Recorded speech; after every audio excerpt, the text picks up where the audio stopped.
किस तरह से देखते हैं अमित शाह जी का विजिट है, क्या कुछ रहेगा खास इस दौरे के दौरान?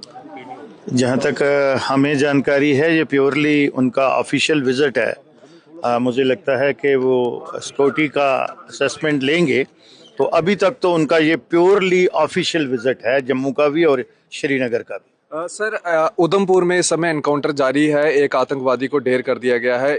किस तरह से देखते हैं इस समय सिक्योरिटी सिनेरियो जम्मू कश्मीर को?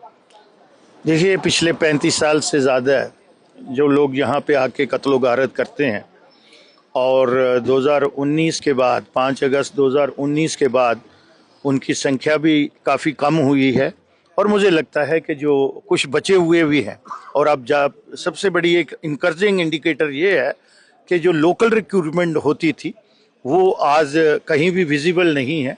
ये फॉरेनर के मशीनरीज हैं, उस वहाँ से आए हुए कुछ टेररिस्ट हैं। मुझे लगता है हमारी सिक्योरिटी फोर्स इतनी सक्षम है कि इन तमाम को एलिमिनेट करेगी। केंद्र सरकार जीरो टॉलरेंस की बात करती है आतंकवाद को लेकर, उस पर आपका क्या? ये काउंटर तो इसीलिए हो रहा है, जीरो टॉलरेंस पे भी हो रहा है कि इन सब लोगों को जमींदोज करना है और यहाँ के लोगों को की जो जानो माल की हिफाजत करनी है।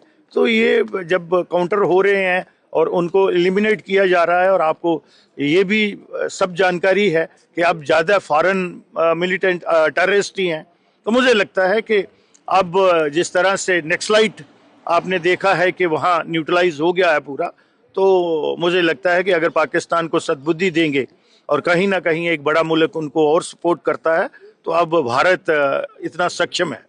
पिछले कई सालों से जम्मू प्रोविंस में भी अब ये आतंकवादी हमले देखने को मिल रहे हैं, घुसपैठी देखने को मिल रहे हैं। पहले कश्मीर घाटी में ये सब देखने को मिलता था, कैसे देखते हैं अब? मुझे लगता है कहीं ना कहीं से वो स्नीक करते हैं, और जो उनका सेफ रूट है उसको अडॉप्ट करते हैं। वो कठुआ डिस्ट्रिक्ट से स्टार्ट होता है और सनसन टॉप तक जाता है। तो जो भी हैं, अब मुझे लगता है छुटपुट 2 की टोली 4 की टोली होगी, हमारे पास इतनी जानकारी नहीं होती, लेकिन सबको जो है उनके यहाँ जन्म तक पहुंचाया जाए। आज आपका एक सवाल है फोर्थ ब्रिज को लेके, क्या क्या क्या जो है वो आप जानकारी देना चाहेंगे, क्योंकि फोर्थ ब्रिज 2 बारी जो है वो डैमेज हो चुका है, और आज आपका सवाल भी है। क्या समझते हैं कि क्या मुतबीन आंसर जो है वो सरकार की तरफ से होना चाहिए? सरकार की तरफ से मैंने वही पूछा है, मैंने और कुछ ज्यादा लंबा चौड़ा नहीं पूछा। होना चाहिए सरकार की तरफ से, क्योंकि यहाँ ही अकाउंटेबिलिटी बनती है, सरकार की भी बनती है और उन अधिकारियों को भी बनती है, और जो एग्जीक्यूटिव एजेंसीज हैं उनको भी जवाबदेह बनाया जाता है।